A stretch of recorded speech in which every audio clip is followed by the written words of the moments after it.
Good morning, everybody. Happy Thursday to you on this June 12th, 2025. I've got all your stories for your rush hour ride to work. And on this episode, we've got another bachelor wedding to discuss. And then we're going to talk about the judge in the Blake Lively versus Justin Baldoni case. Some folks are wondering, does he have too many connections to the Blake Lively, Ryan Reynolds side of things? Of course, there are some connections which can happen in the celebrity world, but should the judge have recused himself? Should he have alerted Wayfair to what connections he has both in the world of the stock market and also personally? So we'll get into that. I know it sounds a little cuckoo for Cocoa Puffs, but then after that we'll hear from Blake Lively's attorney. If there was any thought that Blake Lively might be dropping her case and taking a sort of faux victory lap, so says Justin Baldoni's attorney, you're not going to feel that way after listening to Michael Gottlieb speak. But we'll have that for you. And then more on the protests, which are not just in Los Angeles. Now they're really happening all over the country as we prepare for Trump's big birthday. It may rain on his parade, but he has said he will be arresting protesters. Of course, a giant violation of First Amendment rights. But what does this mean for everyone out there? I'll share that in the topic of deploying Marines for domestic purposes. We hear from former Marines what they have to say. And then we'll have more on Mahmoud Khalil, who for 3 months has been behind bars in Louisiana with no due process.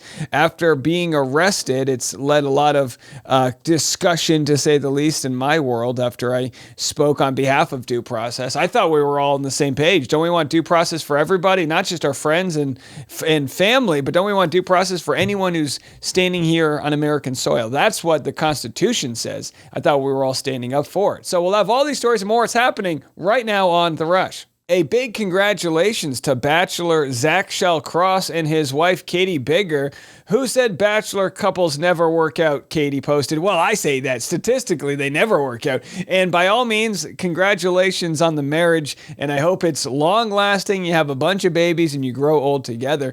And good for her, you know. I mean, she's a Canadian, right? So maybe this wedding was a little bit of like, you don't want ICE to show up to the Bachelor Nation. And I'm not even just saying that in jest. I wouldn't put it past them. So either way, we are very happy to hear that they are popping champagne and doing the thing. Oh, they had the confetti and all that good stuff. Oh, they're smooching. So congratulations to them. We are very, very happy.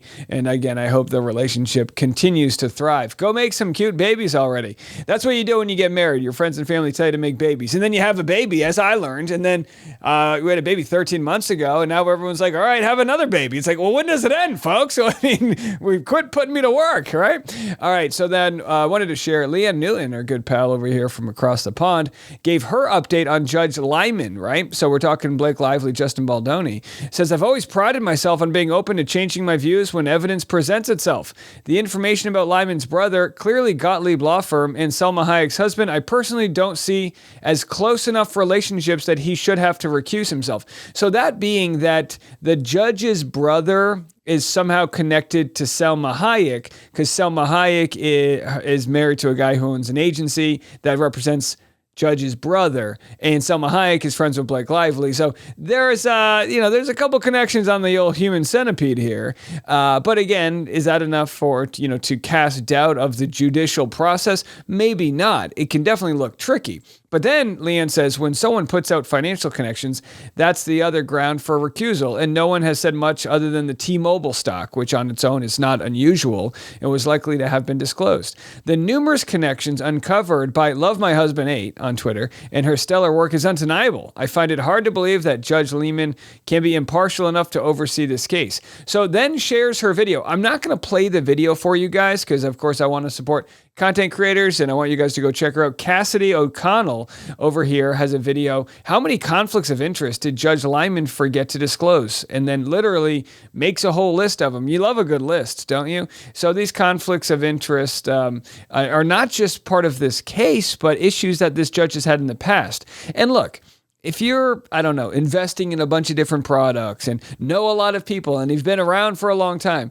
there might seem to be conflicts of interest where there aren't. But, as things continue to add up, could this lead to, an appeal? I mean, I'm really not sure how it works out. What I wanted to share with you guys, though, as we continue to dive into this story, is more from Blake Lively's lawyer, Michael Gottlieb. We shared yesterday what Justin Baldoni's attorney, Brian Friedman, had to say. And now Blake Lively's lawyer says Baldoni's lawyer ain't scaring us. Bring on the depositions and trial. Well, I'm all about it. So Brian Friedman said they plan on deposing Blake Lively this month. By the way, are you selling tickets to that? I would love to. Can I just sit in? Can we sit in? When they do those medical procedures for the students, they get to watch from the gallery. Can we just watch? Can I hang out? Popcorn, maybe some peanut M&Ms? Maybe some Twizzlers where you cut the ends off and use it as a straw and a Sprite, please? Anybody? All right, anyhow, here's what Michael Gottlieb had to say. To Brian Friedman saying this battle isn't over. It certainly, to some, felt like Blake had won, at least as far as Justin's claims against her. But Brian Friedman saying that's not the case. My client feels vindicated. This decision this week validates what she has been saying since the day these retaliatory lawsuits were filed against her, that we've said from the start, these were meritless sham claims that were designed to distract from Ms. Lively's claims of sexual harassment and retaliation that she faced. And those claims, of course, were staying in the case. But I don't understand why this lawyer's kind of reading off. Do you guys see he's like reading off a sheet of paper here? Now, I'm sure he's a great lawyer here. I mean, he's not, as far as Hollywood lawyers go, this is the type you want. Look, I'm sure Blake Lively would only hire the best, so I'm not trying to knock him whatsoever. Please don't come after me. But what I do find interesting is, there's a lot of PR with regard to Justin Baldoni's lawsuit. So his defamation lawsuit, even with the knowledge that it might get thrown out, did introduce a lot into the public eye. So for public relations reasons, he wasn't going to allow them to just sue him by cross-suing a defamation suit, bringing information out to defend himself, even if it doesn't stand up because, she's got privileged, the right to say what she said, whether she's lying or not, and I say that because she filed it through a California civil complaint, right? So because of that, he's not able to come after her in that way. It's still good for Baldoni's PR. If you look at where he stood before the defamation suit and where he stands now, he's got a much bigger fan base. Does that mean it's frivolous? No, I mean, it just means it doesn't stand up to the scrutiny that you need in the legal system for a case to move forward. But either way, he's still going to defend himself now against her claims. Said since the day these claims were filed back in January by the Wayfair parties that they were designed to distract from the retaliation campaign that they launched and the overwhelming evidence of that occurs in their own words. They said they would bury Ms. Lively with the social manipulation campaign, that they planned to be untraceable, but it turns out that it wasn't. And I think it's important to... Did they say a social manipulation campaign? We're going to have to fact check some of the words he's saying right now. Recognize what it means to lose your case at the motion to dismiss stage. I mean, when Justin Baldoni and the Wayfair parties filed this lawsuit, their lawyer went all over in the press saying that it was based on undeniable facts and documentary evidence that crushed Ms. Lively's false allegations. And the court essentially says, I'm going to accept everything you said in your hundreds of pages of pleadings as true.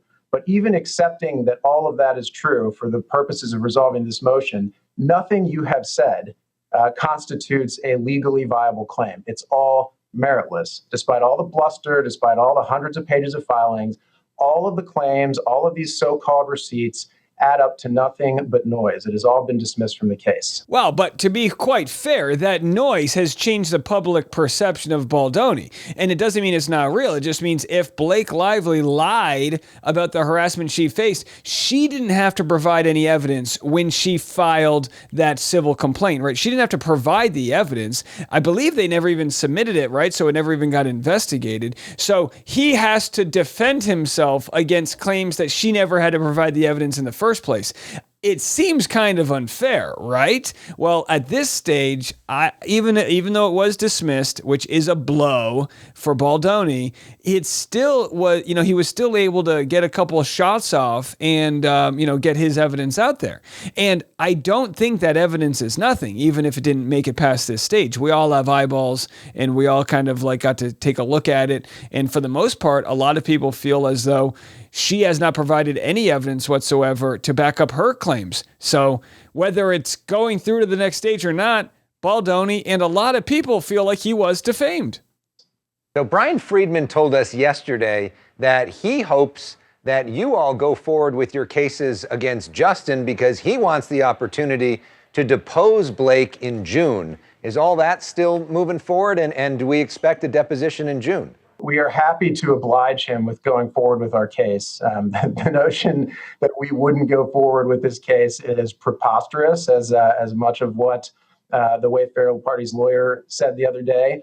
Of course, Ms. Lively is going to go forward with her claims. One of the things she said when this decision came out is that she is more determined than ever to take this case to trial to prove her claims of sexual harassment and retaliation, not just for herself, but for all of the women out there. All right, so then talks about all these other victims she stands up for, right? But when it comes down to it, if Blake Lively loses harassment against him, does he then get to sue her for defamation, right? If it's proved that she never lived up to the claims of harassment, does he then get to, I think the answer is no, but should he? That's a question to be asked. Who may suffer from sexual harassment in the workplace, who may not have the resources or may not have the wherewithal to be able to defend themselves and may be able to speak up for themselves. It's really important to remember what the Wayfair parties have tried to do in this case. They haven't just attacked Blake Lively and Ryan Reynolds. They've attacked the laws that are designed to protect victims of sexual abuse, sexual assault, sexual harassment. They've attempted to strike down as unconstitutional a landmark law in California that is designed to protect victims of sexual harassment who speak out. They, Justin Baldoni and the Wayfair parties, have asked a court to strike that law down as unconstitutional. So let me get this straight.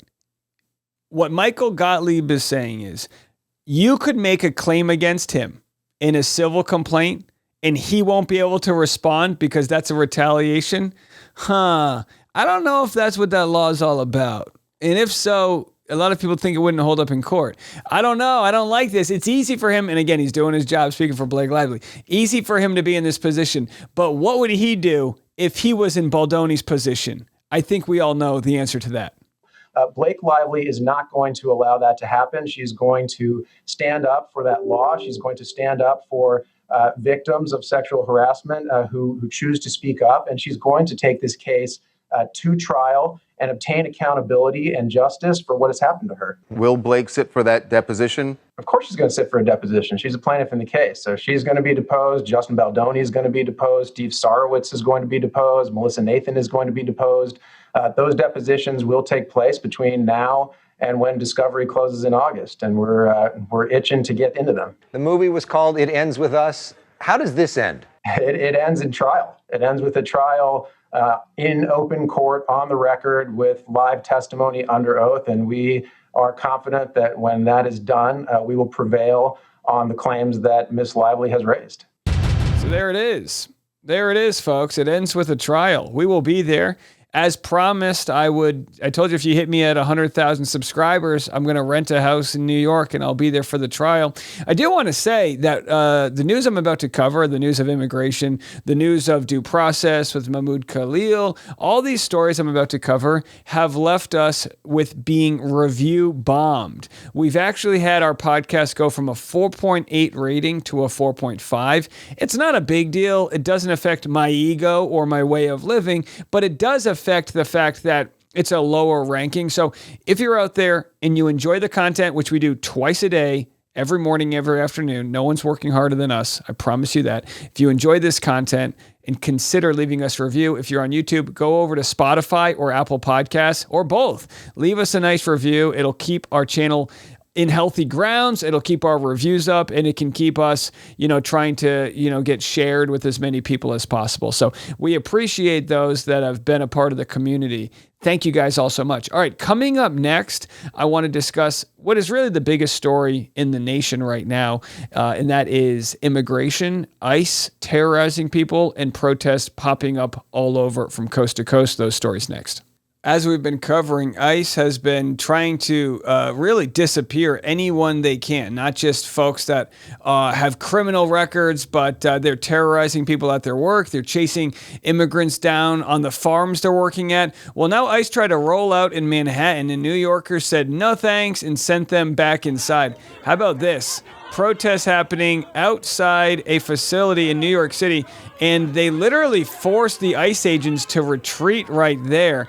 And listen, this is democracy. This is people protesting, and they're sharing their opinions on what's going on. It's a very powerful, sign to see of what might be to come. Here we have an immigration lawyer saying plainclothes immigration agents on Monday arrested 3, and they're arresting people literally that are going to their immigration hearings, again, terrorizing people who are trying to do it the right way. Individuals who showed up to court.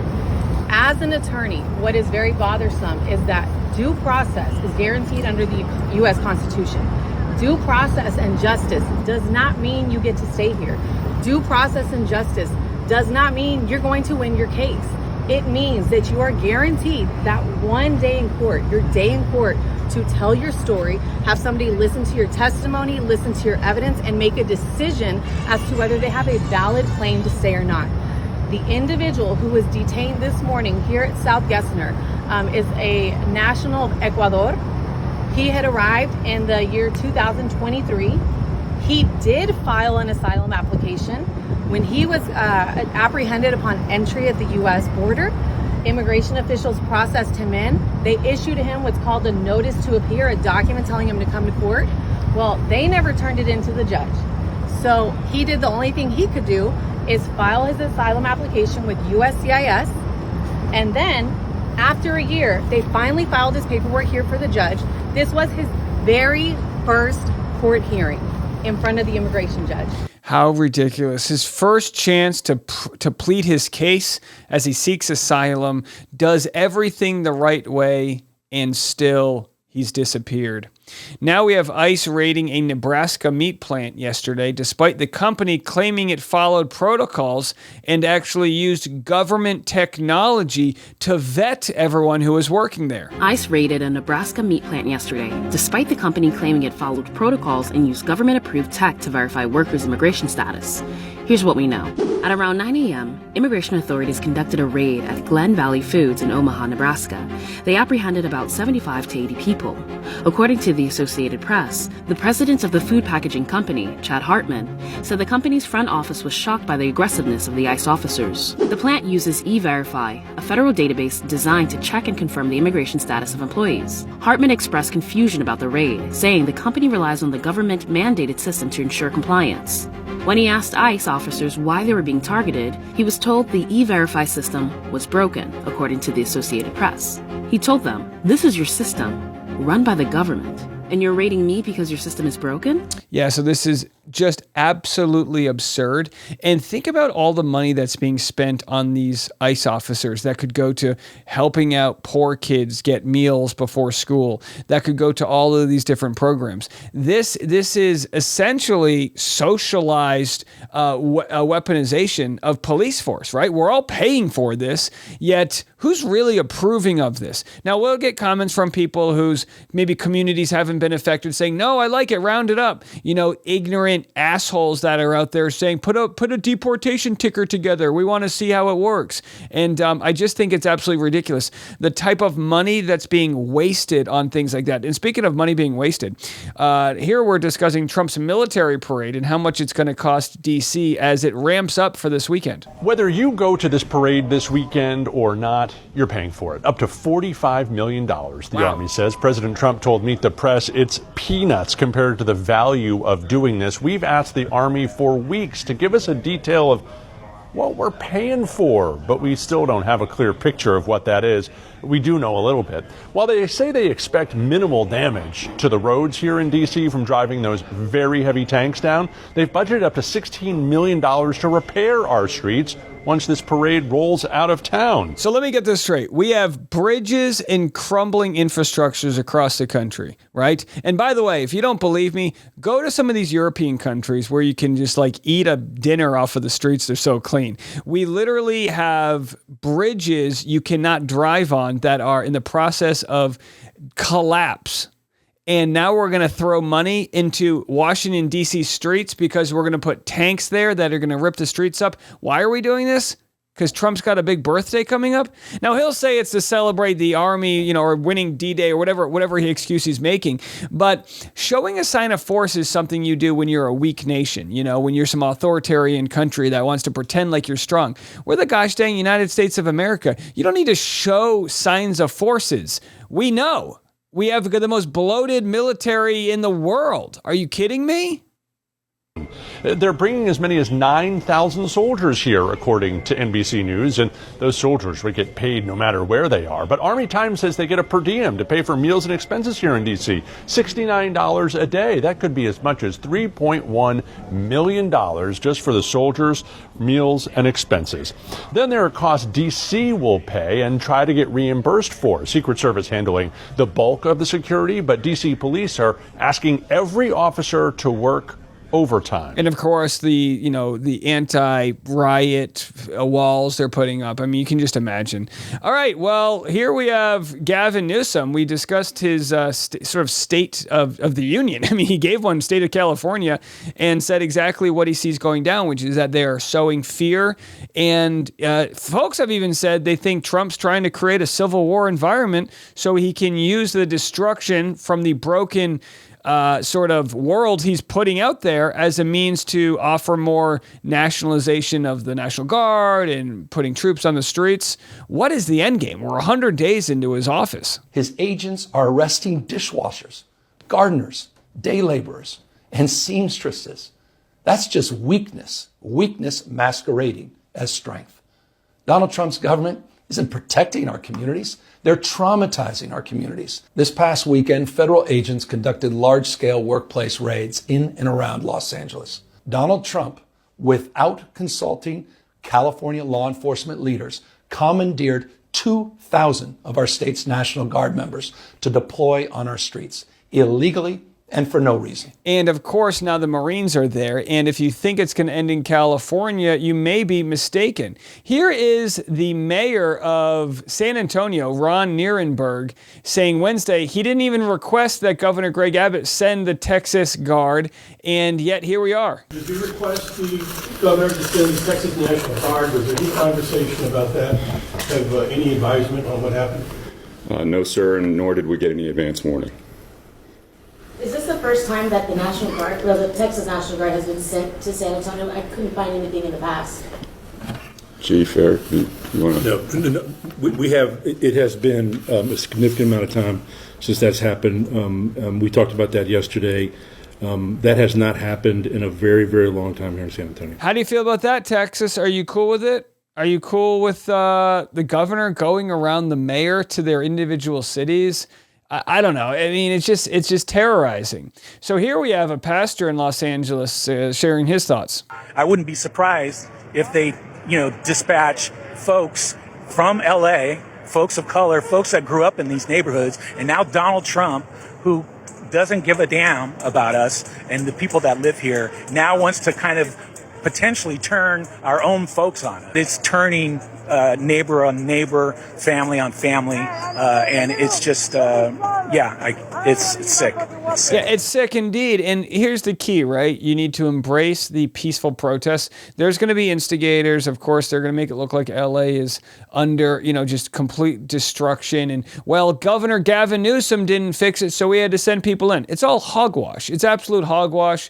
They've got it, relatively under control. Now, are there going to be bricks thrown and Waymos lit on fire? Yeah, Yeah, but there's what, 10 million people or so? Like, that stuff happens after the Dodgers win a game. You know what I mean? It's going to happen. It happens all across the country. Michigan wins a football game, they flip over the town. It doesn't make it right, but you don't need the National Guard or Marines for it. Now, speaking of the Marines, here is Representative Jack Auchincloss, Democrat from Massachusetts. He is a Marine and came from this same unit that is being deployed to Los Angeles. Here's his thoughts about what's going down. We're putting these Marine officers in an impossible situation, and I served in 29 Palms. I was a first and second lieutenant in 29 Palms in command of an infantry platoon, and this is probably the elite training ground for the United States military. It's 1,000 square miles that is meant to be blown up. It's in the desert, and these Marines are training to destroy the Iranian Revolutionary Guard Corps. They're being trained to destroy the People's Liberation Army in Guam. They are not trained to do crowd control in Los Angeles. I can guarantee you these Marine corporals and sergeants and lieutenants do not want to be doing this. They don't feel trained and equipped to be doing this, and they don't need to be doing this. Los Angeles is not in rebellion right now. The president is manufacturing a crisis about immigration to distract from his bad handling of the economy. Damn. Say it like it is. I don't think I've ever seen it said so succinctly. And again, another person here sharing, let's see, who is this? Let's have a listen. We're reaching a boiling point in Los Angeles, and that is a direct result of the actions of this president, who clearly feels that the Constitution is something advisory and not something that he's bound to. So this is an assemblyman from Burbank here, Schultz. Our local law enforcement, LA Police Department, Los Angeles Sheriff's Department, they are some of the finest in the country. They are prepared and more than capable to handle any sort of civil unrest that comes up. What we're seeing here, however, is an opportunistic president who's trying to send a message to the rest of this country that he's a strong man, that he's a despot, and I would simply submit that he is unbefit, undeserving of the office that he possesses. Each and every one of us up here has strong relationships with all of our local elected officials in Los Angeles. To the extent that there are abuses of power, misapplications of use of force, we have a mechanism to review that and to hold those officers accountable. What we don't need right now is military-grade equipment and personnel answering to the whims of a dictator in the White House on the streets of Los Angeles. That, I humbly submit, makes everybody less safe. Sign this guy up for what I'm buying whatever he's selling. Wow, Assemblyman out of Burbank calls the president a dictator. Listen, California is the fourth largest economy in the world. They have a gigantic police force. They're trained for how to deal with the streets of LA. I mean, LA is a tough city. I've lived in LA, I've lived in New York. LA is a tough city. It's vast. There's a lot of space to cover. I always complain that there's too many police helicopters flying at all times, but like they do a pretty good job. They can always be improved. But yeah, to think that the Marines are going to come in and have any idea how to join them is absolutely ridiculous. Speaking of a fellow Rhode Islander, here's Senator Jack Reed questioning Pete Hegseth. Senator Jack Reed, I believe he was in the Navy. I could be wrong here, but he questions Pete Hegseth on the use of these Marines. I'm talking about lethality. That's what you talk about all the time. Readiness and training and accountability is all part of lethality. No, that's right, training. The more ready you are, the more capable you are, the more accountable you are, the higher your standards are. It all makes you more lethal. And the mission in Los Angeles, as you know well, sir, is not about lethality. It's about maintaining law and order on behalf of law enforcement agents who deserve to do their job without being attacked by mobs of people. And so we're very proud that the National Guard and the Marines are on the streets defending the ICE agents, and they will continue to do that. Law and order is a civil function under the Constitution of the United States. Civil enforcement, law enforcement authorities, not the U.S. military. I love this guy. And by the way, how much disrespect from Hegseth to his elder here, Jack Reed, who served in the Army in the 1970s. Before Hegseth was even around to put that greasy junk in his hair. Although, nice hair does not always equal nice, job here. But of course, with my podcast, we like to pride ourselves in our hair. 5-star review for the hair. But either way, he's getting schooled here. And there's plenty of precedent for the U.S. military supporting law enforcement officers. What your military is doing right now is laying concertina wire, guarding buildings, maintaining vehicles for other services. This is not only, I think, illegal, but also a diminution of the readiness and the focus of the military. There it is. Senator Jack Reed of Rhode Island, repping the Ocean State. All right, big story to end on. How about this? Government can't hold Colombia activist Mahmoud Kahil. A federal judge rules. Massive big story after 3 straight months of him being in a detention facility in Louisiana with no due process. He missed the birth of his firstborn. Now he's getting to go see his family. Have a listen to this. Big news to tell you about. A federal judge this hour has ruled that the Trump administration must release the former Columbia graduate student and permanent legal resident, Mahmoud Khalil, had ruled that he cannot be deported based on Secretary of State Marco Rubio's determination that his removal was in the country's, quote, foreign policy interest. Khalil has been detained since March. He's been in a rural Louisiana facility. He was the first person arrested that we know about under Trump's promised crackdown on pro-Palestinian protesters. He is one of the few who has remained in custody as his case unfolded, notably missing the birth of his son, who is now more than a month old. The order will not go into effect until Friday morning, giving the Trump administration time to appeal. Unbelievable stuff here. And of course, we have been covering this since the beginning. I want to remind you guys, I want to save grace for people that haven't been following along here, but due process is a very big deal. You want to accuse me of a crime? I get to go to court and I get to defend myself. That's the world we live in. Even if your name sounds differently than Jack or Dave and your name's Mahmoud, and maybe you don't know too many people with that name because it's from a different culture than you, they get the same protections, whether they're an American or not, period. His wife's an American. It doesn't even make a difference. He gets those protections. Due process was not served on him or Kilmar Abrego Garcia, who's been ordered to return, and now he's facing charges of carpooling people, whatever. So it's absolutely ridiculous. But the justice system is holding up. It's just taking some time. And look, we dealt with a hell of a lot of bullshit over covering Mahmoud Khalil. People said he was a terrorist sympathizer, all these different things. Well, where are those flipping charges? We live in a gosh dang country where you can accuse people of stuff, but follow them up with charges if you're the Justice Department. Otherwise, shut the hell up and let this guy go hang out with his wife and his newborn son.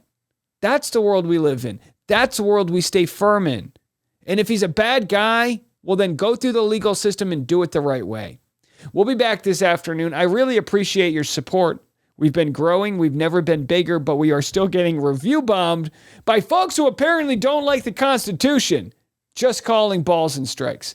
That's it for me. We'll be back this afternoon. I'm Dave, and this is The Rush.